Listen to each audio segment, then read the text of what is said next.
El gran debate con Adolfo Beck. La polémica, la controversia, el fuego cruzado, todos los temas, todos los personajes. En Colmundo Radio, de lunes a viernes de 1 a 2 de la tarde. Escúchanos en el Real Audio en www.colmundoradio.com.co. Bienvenidos.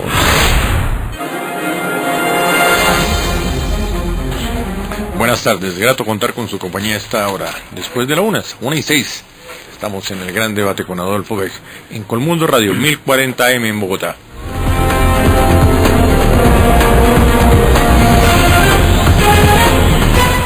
Tema del día, un tema que está en el centro del debate, con motivo de la protesta social. El balance de los tratados de libre comercio.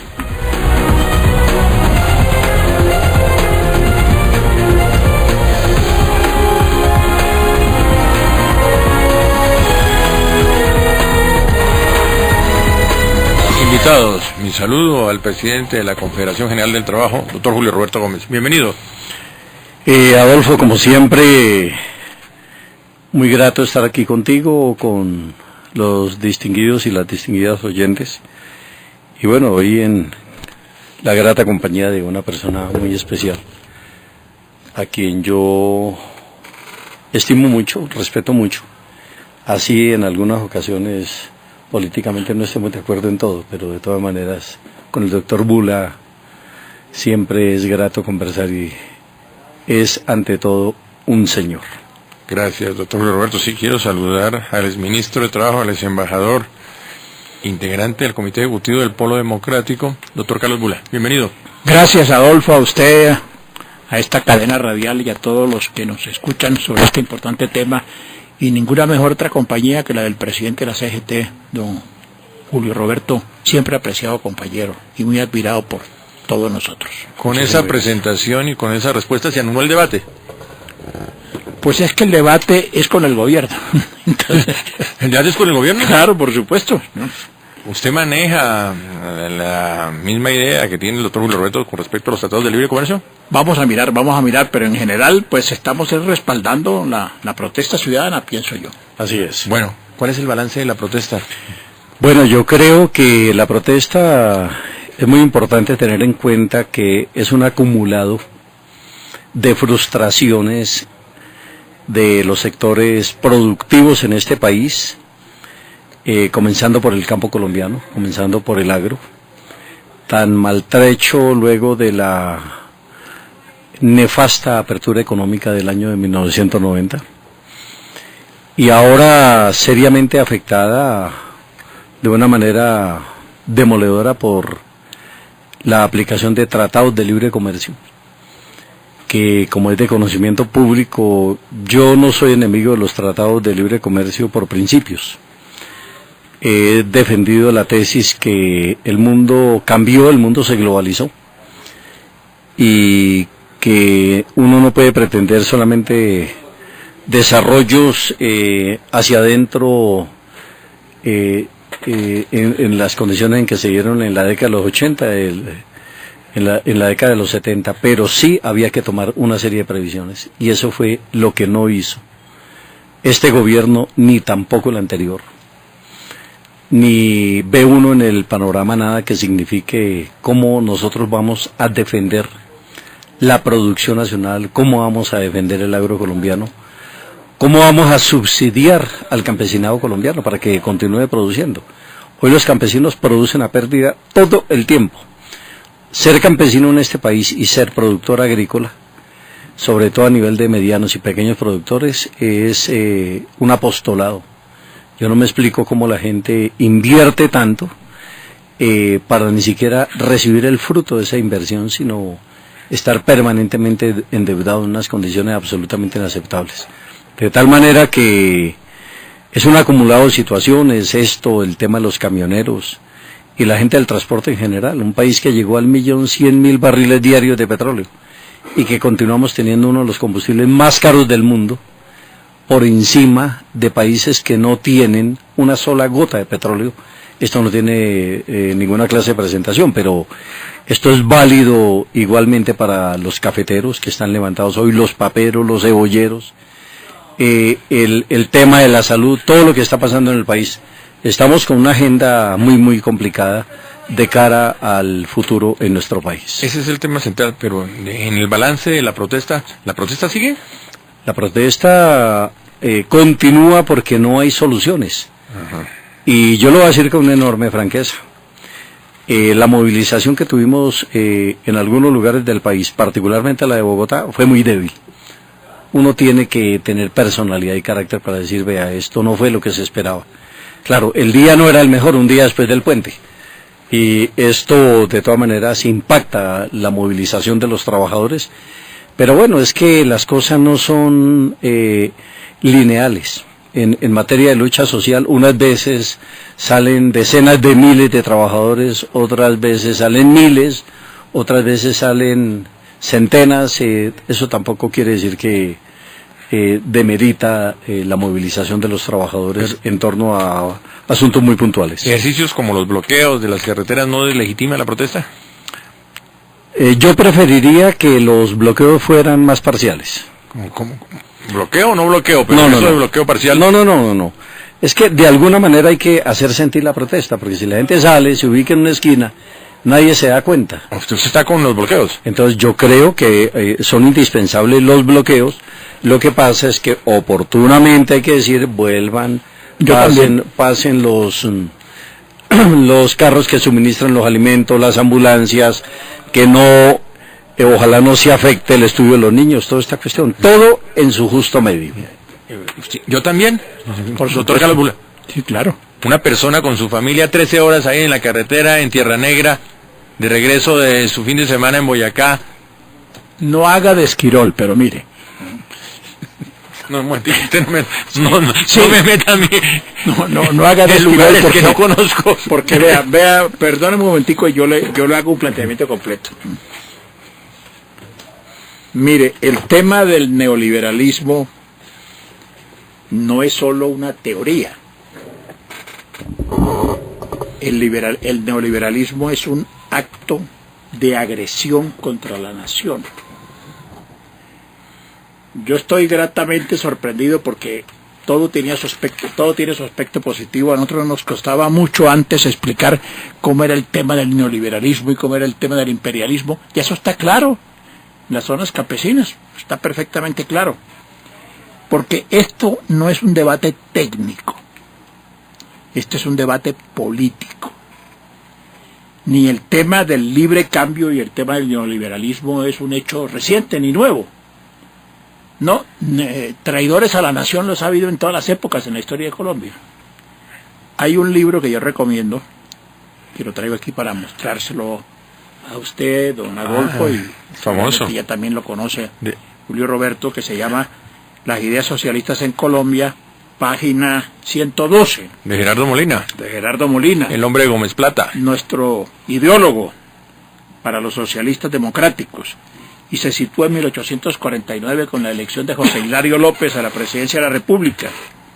Y dice así: el tema de discordia era el libre cambio. Mientras los comerciantes cantaban sus excelencias, los artesanos afirmaban que tal sistema los empujaba al desastre. Y sobre el tema de los bloqueos, entonces te voy a leer otro párrafo también de 1818. También dice: las sociedades democráticas tuvieron desde el comienzo lo que hoy se llamaría mala prensa. Esto es mala prensa. Sí, la estigmatización. Mala prensa decir que una persona... Mala prensa. Eso es mala prensa decir que... No podía ser de otro modo. La aparición en la escena política de corrientes belicosas, desafectas del establecimiento, no podía ser mirada con indulgencia por las élites. Y como son estas casi siempre las que escriben la historia, es natural que en torno de aquellas organizaciones se tejiera una leyenda negra. Es decir, si usted lo que me quiere preguntar es que si yo estoy de acuerdo con que incendien, no, yo no estoy de acuerdo con eso. Nosotros, está escrito en el ideario del Polo que desechamos la violencia como método de acción política y social, por supuesto. Pero la gente tiene que hacerse sentir de una manera eficiente.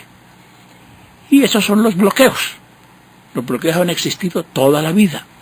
¿Sí? ¿Porque qué? Entonces, ¿que definan por la vera del camino? Y entonces el presidente Santos tiene el arrojo de decir, no sucedió lo que esperábamos, fue menor el grado de protesta.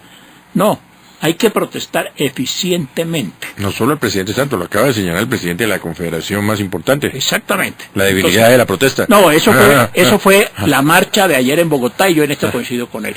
Pero uno se siente muy orgulloso de ser colombiano cuando uno ve la protesta, por ejemplo, de los campesinos boyacenses. Y eso es lo que pasaron los noticieros del establecimiento, porque pues los noticieros del establecimiento no pasaron todo, pero lo que se logró filtrar ayer como declaraciones de los campesinos lo hace sentir a uno muy orgulloso y optimista, diciendo este país no se va a acabar por cuenta del doctor Santos mientras haya campesinos como los que están protestando en el día de ayer, los que estaban protestando en Nariño, los que protestaron en Campo de la Cruz, en mi departamento del Atlántico, los que protestaron en el Guaviare, en Arauca.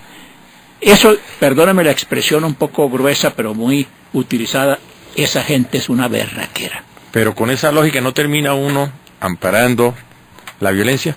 No, señor, al contrario, la violencia se detiene cuando hay formas de lucha ciudadanas. Y esa forma de lucha ciudadana fue la que ejercitaron los campesinos, los mineros artesanales en el día de ayer. Ellos no están recurriendo a la lucha armada, están ejerciendo una modalidad que ya un ideólogo norteamericano, Thoreau, la describió en el siglo pasado. Eso se llama resistencia civil. Hay que ejercitar la resistencia civil para que el régimen entienda que no puede seguir jugando con la estabilidad de la producción nacional en este país, ni con el mercado de la gente. Con la canasta familiar no se puede seguir jugando en este país impunemente. ¿Cuál es la diferencia entre resistencia civil y resistencia pacífica? Que no es lucha armada. La resistencia civil y la lucha pacífica es coincidente perfectamente. Nosotros rechazamos la lucha armada, por eso apoyamos el proceso de paz de La Habana, siempre lo hemos hecho. Nos hemos apartado siempre de los actos terroristas. Absolutamente rechazo al terrorismo porque eso invalida la protesta popular. Pero desde luego hay que ser eficiente en la protesta. Por eso yo creo con Julio Roberto que en la marcha de ayer no fue eficiente en Bogotá. Si usted sale a Tunja con su familia, se queda ahí 13 horas esperando que usted sale y felicita a la gente que está... La culpa de eso es del gobierno, no de los que protestan. Bueno. No, pero además de eso, Adolfo, sí. Por eso nosotros como CGT planteamos el tema del carácter parcial de las medidas de presión. Es decir, yo no puedo tomarme una carretera durante 12, 14 horas, porque resulto afectando a terceros que inclusive están de acuerdo con la protesta que yo estoy realizando. A ese punto quiero llegar. Entonces, se desdibuja la protesta. Por eso, los bloqueos son necesarios para llamar la atención, porque es que si no, no somos escuchados. Es decir, ¿qué hace uno en una movilización? Llama la atención. Entonces, si la movilización atraviesa una avenida principal y paraliza el Transmilenio, entonces eso significa un caos en Transmilenio que puede afectar la movilidad de la gente al cabo de, 2, 3 horas. Pero no es estarse ahí 14 horas, pues, para que los sectores, inclusive más empobrecidos, resulten afectados. Pero seamos sinceros, esto ha sido histórico en las luchas del movimiento obrero, en las luchas que siempre se han mantenido en el país políticamente, de tal manera que eso no deslegitima la lucha. Por el contrario, el gobierno debe de realizar lo que está a su alcance. ¿Y qué es lo que está a su alcance? Monte las mesas de trabajo que sean necesarias. Siéntese a negociar, porque yo también lo digo. Entonces, de pronto yo me equivoqué. Hace 42 años con un grupo de compañeros fundando a la CGT. Y entonces, hoy en día los que son escuchados son los que actuaron mediante la vía armada. Y el resto no somos escuchados debidamente. Entonces, ¿esto qué significa? Significa que así como hay una mesa en La Habana, que le deseamos la mejor de las suertes, ¿qué hay de las mesas que es necesario montar en este país? ¿Qué hay de las mesas que hay que montar, por ejemplo, con los camioneros y con la gente del transporte en general? nosotros tenemos el país más costoso del mundo en materia de peajes. No hay ningún país que se le parezca. Aquí hace uno un recorrido por el Valle del Cauca y a lo largo de menos de 35 kilómetros se encuentra 3 peajes. Aquí nomás, saliendo de Bogotá. Porque las carreteras fueron privatizadas. El costo del combustible. Entonces, Más caro que en Estados Unidos. No. Entonces, El galón de gasolina. hay que sentarse con la gente a buscar salidas. Y entonces, aquí les resulta un poquito más barato que ir hasta La Habana. Entonces, ¿por qué no se sientan con los campesinos que están legitimados a través de sus organizaciones? Está FENSUAGRO, la Federación Nacional Agraria, está Acción Campesina Colombiana, Nuevo Liderazgo Campesino, FESTRACOL, un universo de federaciones campesinas con las cuales tendría que estar sentado hoy el ministro Estupiñán. Pero no, aquí solamente se espera que la gente vaya a las vías de hecho para hacerse sentir. Y yo sí quiero decirlo también con mucha franqueza. A los que les gusta quemar buses e incendiar tractomulas, no perjudiquen la protesta social. Eso no nos ayuda para nada. Porque entonces a través de eso es que nos estigmatizan en condiciones absolutamente inaceptables. Eso es como cuando aparecen ciertos encapuchados en las movilizaciones que hacemos. Del 1 de mayo, por ejemplo. El 1 de mayo Uno no sabe si son agentes de la fuerza pública infiltrados o gente de un poquito extremista. Así es. Pero hay que enfrentar ciertas realidades que están sobre la mesa. Este país hasta hace 20 años exportaba alimentos. Y está importando alimentos, incluso el café. Pero por eso, porque ese tratado tenemos que enfrentarlas. Bueno, y eso se enfrenta con bloqueos también. No, momento, para que vea que no hay tanta coincidencia. Claro. Eso también se enfrenta con bloqueos. Sin violencia, ¿no? Sin quemas, pero también bloqueando. No, 13 horas en una carretera uno con los niños tampoco. No. Sí, no se ponga un poco en el plan miserable. Pero usted me está criticando. Miserabilista. Me ve como la figura de santo, ¿qué? Que me está tratando acá, me está tirando piedra. No, en absoluto, pero si sigue molestando, le hago un bloqueo a la salida de aquí. No, yo lo que quiero decir es que, lo que quiero decirles es que los países que han progresado han sido los países que han tenido como un régimen preponderante en su historia el proteccionismo. Entonces, empecemos por el Japón con la dinastía Meiji, empecemos por Alemania con Bismarck, y por los mismos Estados Unidos, un país eminentemente proteccionista. A ellos, si no se les aplica la globalización, ¿no? Ni la organización del mercado internacional tampoco los rige. Nos lo quieren aplicar a nosotros para desbaratar la producción nacional. Entonces, está la producción industrial, artesanal, de capa caída, y se está arruinando por completo el campo. Coja usted una bandeja paisa a ver de esa bandeja paisa cuáles de sus componentes son producidos en Colombia. ¿No? Ya ninguno casi, ni siquiera el plato en que lo sirven. Entonces este país está siendo víctima de un saqueo por parte de los tratados de libre comercio que impulsa en Colombia una clase social, que es la burguesía parasitaria burocrática, que en este momento tiene un presidente de la República que se llama el señor Juan Manuel Santos, y los poderes imperiales, bien sea de la Unión Europea o de los Estados Unidos. Aquí nos cansamos de decirlo por las buenas. Fuimos perfectamente, hacíamos mesas redondas en las confederaciones sindicales, discusiones teóricas, llamábamos a profesores que nos explicaran, escribíamos folletos, advertimos que iba a pasar y no nos pararon bolas. Incluso el doctor Uribe mandaba unas comisiones mendicantes a los Estados Unidos a implorar la aprobación del Tratado de Libre Comercio con este país. Mandaron al vicepresidente de la República, exdirigente sindical, se inventaron hasta organizaciones sindicales un poco fantasmales que viajaran a los Estados Unidos a garantizar que había un apoyo suficiente para eso, y no atendieron esas peticiones. Hoy estamos sufriendo las consecuencias y lo que se viene es peor. Y yo lo lamento mucho porque en esto no solamente está en juego la estabilidad del país, sino la estabilidad de la nación y de la población colombiana. La gente se nos va a morir de hambre en Colombia con la aplicación de los tratados de libre comercio. Doctor Carlos Bula, a pesar de la aparente coincidencia con el doctor Julio Roberto Gómez, presidente de la confederación más importante a nivel sindical en este país, sí hay una discrepancia. Julio Roberto Gómez sí está a favor de los tratados de libre comercio. Una cosa es que señala, Colombia no se preparó. ¿Entiendo bien? Digámoslo como corresponde. La CGT no tiene por principios definidos en su política un ataque frontal a los tratados de libre comercio. ¿Qué son los tratados de libre comercio? Son acuerdos comerciales.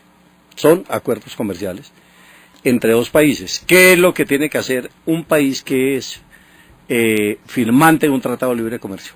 Proteger su aparato productivo nacional, proteger en este caso el agro, subsidiarlo en lo que sea necesario, porque no podemos olvidar, y yo creo que el doctor Bula, que estuvo de embajador en un país europeo, recordará muy bien cómo a finales de la década de los 80, la Unión Europea subsidió su agro durante 5 años en el equivalente a lo que costó el Plan Marshall para la reconstrucción de Europa. 350.000 millones de dólares en ese momento. Entonces, uno lo que se pregunta es, ¿el problema es el tratado o el problema es un tratamiento cretino de la economía colombiana que nos está llevando a situaciones sumamente caóticas? Vea lo que pasó con lo que está pasando con una empresa como la Mazda. La Mazda pasó de producir 35.000 vehículos al año a producir el año pasado 7.500, 7.800 vehículos. ¿Eso a quién perjudica? A la clase trabajadora, afecta el empleo, afecta los ingresos del país. ¿Por qué? Porque se abrió la compuerta de par en par y estamos pendientes de los impactos que pueda tener un tratado con Corea en unas condiciones absolutamente inaceptables. Entonces, el país tiene cómo y el país tiene con qué enfrentarse a esta situación, pero se requiere de políticas. Y eso es lo que no hizo ni el doctor Álvaro Uribe Vélez, ni lo está haciendo el doctor Juan Manuel Santos. Es decir, se olvidaron totalmente de esto. Prendieron las locomotoras que no eran. Y no prendieron las locomotoras que realmente requiere el país, la locomotora del agro. ¿Por qué nosotros tenemos que estar importando hoy 750.000 sacos de café? Es decir, ¿a son de qué? El producto bandera, estamos importando café. Cuando uno cuenta esto en escenarios internacionales, la gente que no cree, dice, ¿cómo el primer productor de cafés suaves del mundo está importando café? Alimentos. Claro, importamos para el consumo interno. 11 millones de toneladas de alimentos. En un país que tiene una capacidad real, no fantasiosa, de producir entre 320 y 350 millones de toneladas de alimentos al año, y nosotros para el consumo interno no necesitamos sino 32. Es decir, que somos despensa para la región latinoamericana caribeña y somos despensa para muchos países del mundo, para combatir inclusive la hambruna en cierto grupo de países, por ejemplo en el África. De tal manera que no hay políticas, y esto, yo lo reitero, doctor Bula, va más allá de los tratados de libre comercio. Es que no hay un manejo coherente de la economía colombiana en perspectiva de futuro. Yo no me quiero imaginar a este ritmo lo que va a ser este país dentro de 20 años. Dentro de 20 años nosotros vamos a tener aquí tragedias en materia de aguas, vamos a tener tragedias de carácter ecológico, vamos a tener una verdadera tragedia en torno a lo que tiene que ver con la mano de obra en este país, con el tema de desempleo. Si no se corrigen ahora mismo, se toman las medidas que generan. Estamos a tiempo. Por eso, bienvenida a la protesta social, y hay que rechazar la violencia. Bienvenida a la protesta social y darle un nuevo enfoque a ese tipo de posiciones. Por eso hay que derrotar al doctor Santos para la reelección en las próximas elecciones. Porque él ha dicho que él quiere la reelección de sus políticas.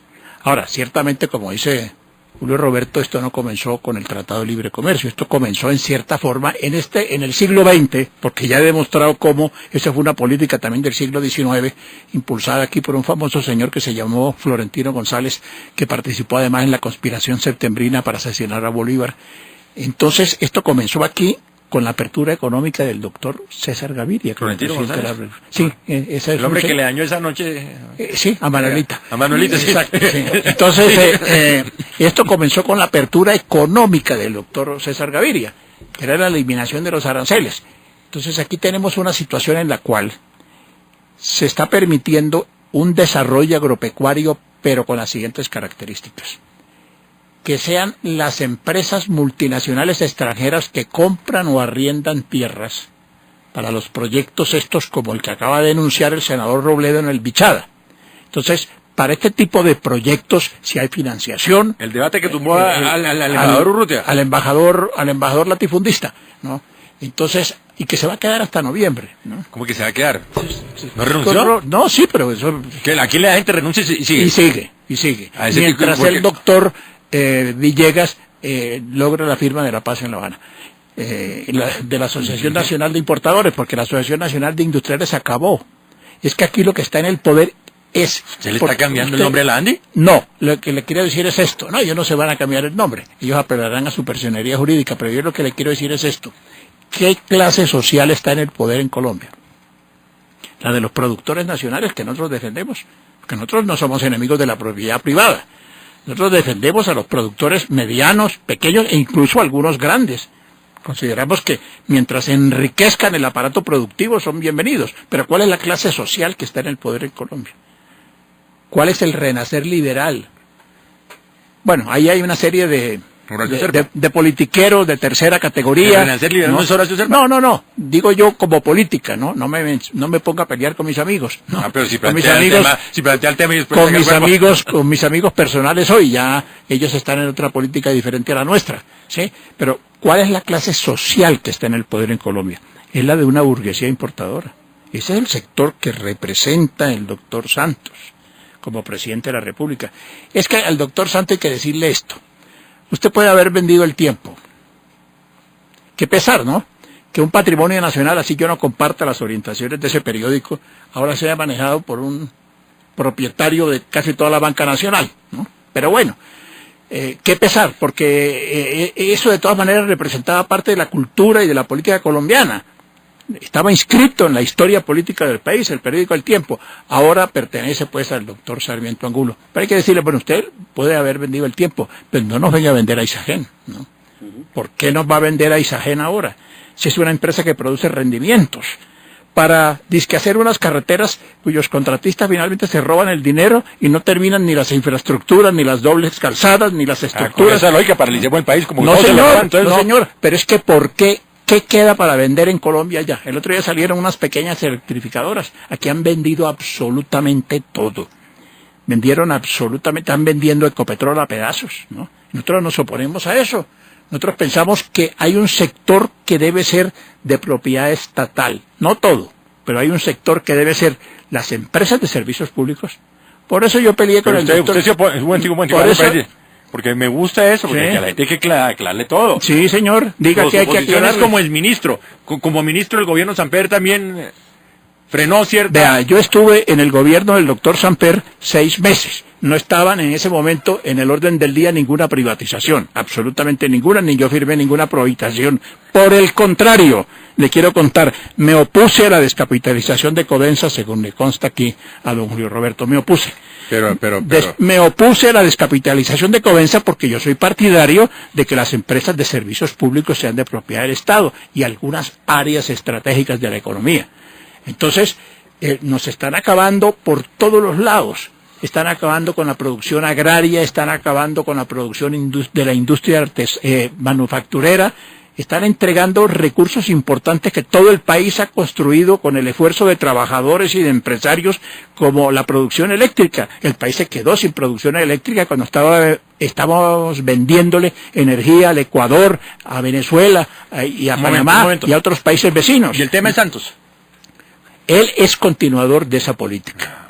Es que aquí cambian los presidentes, pero se reeligen las políticas. Y ahora el doctor Santos quiere reelegir el político y la política. Y nosotros vamos a decirle que no, que nosotros vamos a ganar las elecciones con la candidatura en la segunda vuelta de la compañera Clara López Obregón, y me perdonan el comercial. Sí, pero para llegar a la segunda vuelta hay que pasar la primera, ¿no? Pero es que la vamos a pasar, Bueno, la vamos a pasar, la vamos a pasar. Usted hoy amaneció Esquirol, definitivamente. No. Doctor Julio Roberto Gómez. No. Yo lo que digo es que, por ejemplo, hoy tendría que desarrollarse en este país un levantamiento popular en contra de la venta de Isagen. Eso no tiene sentido ni tiene presentación. Porque continuamos en la dinámica de inyectarle ingentes sumas de dinero para el salvamento de las empresas, como se hizo con la banca en su momento, y luego se venden a precio de gallina flaca, con el mismo argumento de siempre, que necesitamos recursos. Yo me pregunto a dónde ha ido a parar toda la riqueza minera explotada en este país y la riqueza petrolera, es decir, ¿dónde está ese dinero? Es que no estamos hablando de petróleo a $30 el barril, estamos hablando de petróleo a precios que están por encima de los $100. Esa es la pregunta. ¿Y la respuesta? Y una producción que, como lo decía anteriormente, es ya muy importante. 1.100.000 barriles diarios de petróleo es muchísimo dinero. ¿Qué estamos haciendo con esos recursos? ¿Qué es exactamente lo que vamos a financiar con esto? Este es un país que recibe dinero por los 4 costados, por ejemplo, en materia de cargas tributarias. Aquí uno sale ahora aquí a almorzar y tiene que pagar el 16% del IVA por un plato de frisoles. Por un almuerzo sencillo, lo más cercano al corrientazo. Pero además de eso, es la doble tributación por todo lado. Entonces no necesitamos vender absolutamente nada. Ahora, en empresas de economía mixta manejemos la situación. Supervigilemos la inversión productiva. Uno no puede cerrar su economía y decir, no, nosotros somos aquí totalmente autosuficientes. Pero hay que ver cómo se negocia en mejores condiciones con los chinos, cómo se negocia en mejores condiciones con los alemanes, o con los gringos, o con quienes corresponda, para el desarrollo del país, vigilando el patrimonio nacional. Pero el tema de todo lo que tiene que ver con las empresas de servicios públicos, con todo lo que tiene que ver con el sector energético, esto debe ser manejado directamente por el país. El tema portuario, hay que preguntarle a Holanda si estaría en condiciones de privatizar Rotterdam, por ejemplo. Categóricamente van a decir que no. Y a pesar de una modernización impresionante y una robotización, pero que eso irriga hacia el conjunto de la sociedad holandesa. Aquí no. Aquí cada vez nuestra gente se empobrece en peores condiciones, en condiciones absolutamente inaceptables. Y yo diría una cosa, doctor Bula, con mucha franqueza.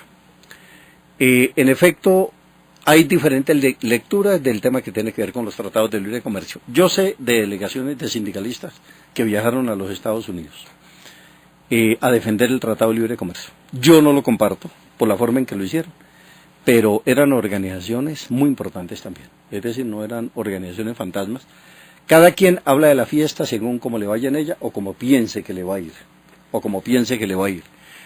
Pero de todas maneras, lo cierto sí es que nosotros tenemos que cerrar hoy filas para defender la producción nacional, para defender el aparato productivo nacional, para defender el agro colombiano, para impedir que nuestro país continúe en una carrera desenfrenada hacia el desabastecimiento, hacia el desarrollo de una sociedad que sería absolutamente de locura. Este país tiene demasiados recursos, como los tiene la región latinoamericana caribeña. No nos olvidemos que somos una región de 20,5 millones de kilómetros cuadrados, con una riqueza impresionante. Nosotros tendríamos que estar cobrando hoy el oxígeno que le estamos suministrando al mundo a través de la Amazonía, de países como Colombia, como Brasil, como Perú. Es decir, estamos protegiendo el oxígeno del mundo, el agua del mundo. Entonces, todo ello indica que aquí se necesita un direccionamiento distinto, y sí, ojalá aparezca una tercería. Yo no sé cómo se pueda llamar en este momento, pero deberá aparecer hacer un reconocimiento una tercería a Clara López Obregón como candidata del Polo. Una persona coherente, de lo mejor que hemos tenido en la política colombiana en los últimos años. Sí, una mujer muy inteligente de toda esta cuestión. Yo no estoy promoviendo esta candidatura, pero de todas maneras me merece todo el respeto, como hay otras personalidades de la vida nacional está también, como por ejemplo Camilo Romero. ¿Usted está con él? Una persona joven, una persona que también podría entrar a jugar. Es que es un abanico, es que aquí lo que debe de hacer la izquierda colombiana, lo que debemos de hacer las personas del centro, no del puro centro, sino del centro. O sea que tenemos una posición de centro. Su centro es impuro. El Sí, otro no es puro. no es tan puro mi centro. Pero de todas maneras, yo lo que sí creo que vamos a tener que hacer una apuesta por una tercería, ojalá de consenso. Pero ¿Cómo se llame? Yo no sé en este momento cómo. Hay dos nombres. Pero la gente está puestos tomando conciencia de estos temas. En Esto este- quiere decir que se está generando un punto de quiebre para Mire, superar eso. En este momento la convocatoria es a la unidad de las fuerzas alternativas. Y en ese sentido, el Polo y Clara han hecho la semana pasada una invitación a iniciar conversaciones serias para discutir ese punto. Y ese punto tiene que partir de una base. Es que eso se hace con los sectores que no están en el gobierno de unidad nacional, pues por supuesto, porque si estamos enfrentados al régimen, pues eso no puede haber un acuerdo con sectores que estén colaborando con el O sea, gobierno. que no cabe un acuerdo con Angelino. Por el momento no. Por el momento no, porque él va a respaldar la candidatura de Santos a la reelección. ¿Y por qué se anticipa? Bueno, porque yo creo también que Angelino tiene ciertos parámetros de coherencia, ¿no? Si él está de vicepresidente y está apoyando al gobierno, se supone que va a respaldar la reelección del presidente Santos. Y es que nosotros no descalificamos a la gente simplemente por eso, simplemente decimos que no pueden ser nuestros aliados en una empresa que montemos para buscar una tercera opción diferente a la del doctor Santos y la del jefe del doctor Santos, que es el doctor Uribe. Pues yo le quiero decir a usted una cosa. El doctor Uribe ha cometido muchos errores, cometió muchísimos errores. Ya yo sé que se nos está acabando el tiempo y yo creo que con esto podemos terminar. Porque usted, la última intervención que ha hecho favorable a Clara, me reconcilio con usted. ¿Me quita el título de Esquirol? Se lo suspendo provisionalmente. El doctor Uribe ha cometido muchos errores, pero hubo uno que es imperdonable. No se puede perdonar que nos haya impuesto al doctor Santos de presidente. Él es el responsable de esta tragedia que estamos padeciendo, sin ser yo melodramático. Para usted el problema es Santos, no Uribe. Los dos representan lo mismo. La pelea de ellos dos son como escenas de la vida conyugal. Entonces, eso es una diferencia que nace de una serie de circunstancias que no tienen los contenidos sociales que nosotros pensábamos para este país. No, por ejemplo, el doctor Uribe es adverso al proceso de paz de La Habana. Nosotros somos partidarios de que ese proceso le vaya bien porque aquí la lucha tiene que superar el terrorismo y tiene que superar las acciones armadas para que la lucha sea democrática y política, para que haya una solución política de un conflicto que lleva 50 años. Ahí están los informes del Centro de Memoria Histórica del país, 300.000 muertos en 50 años, dando un espectáculo lamentable del país a todo el universo.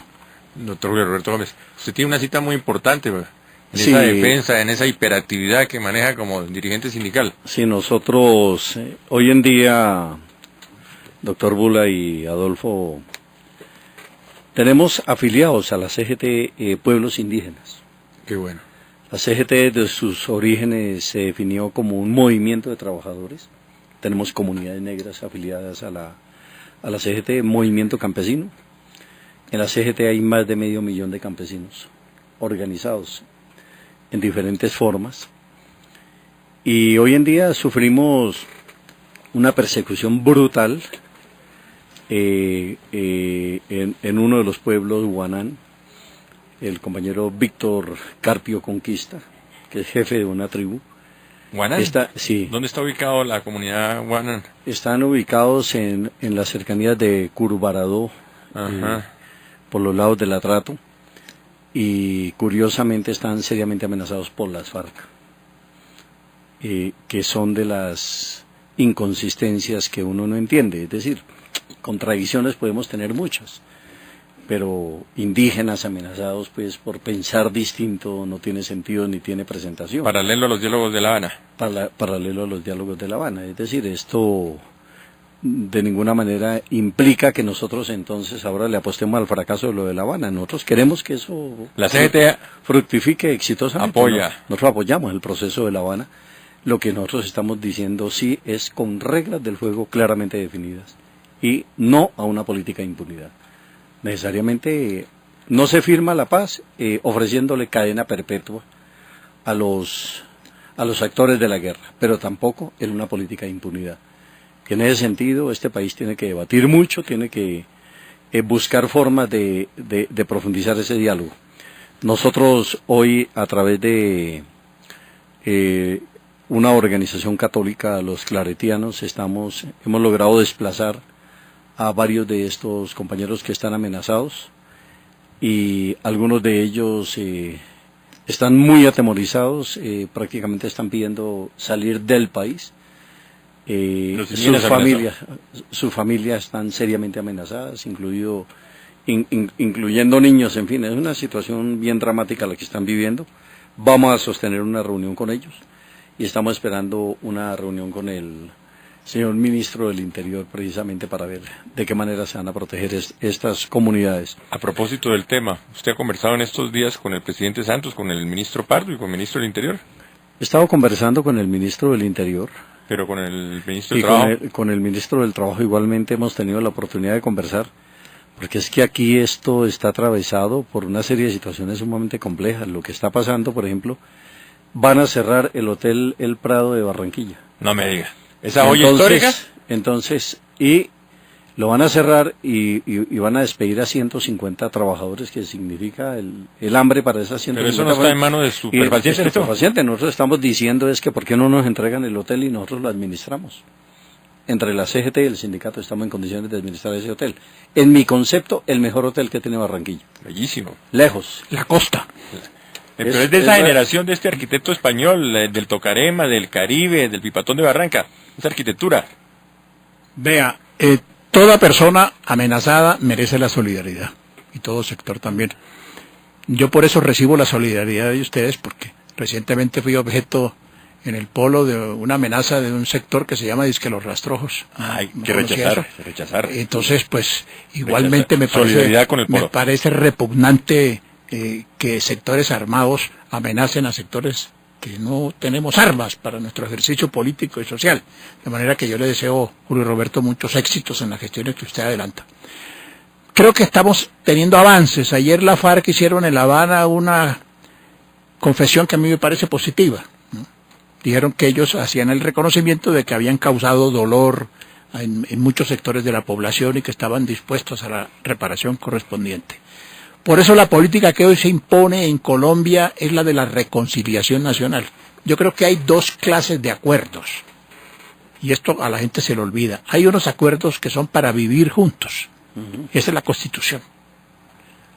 O sea, en este país tenemos que vivir juntos casi 50 millones de colombianos que pensamos distinto, que tenemos opiniones diversas sobre la religión, sobre la filosofía, sobre el arte, sobre la cultura, y tenemos que tener un solo país, y tenemos que respetarnos. Hay otros acuerdos que es para gobernar juntos.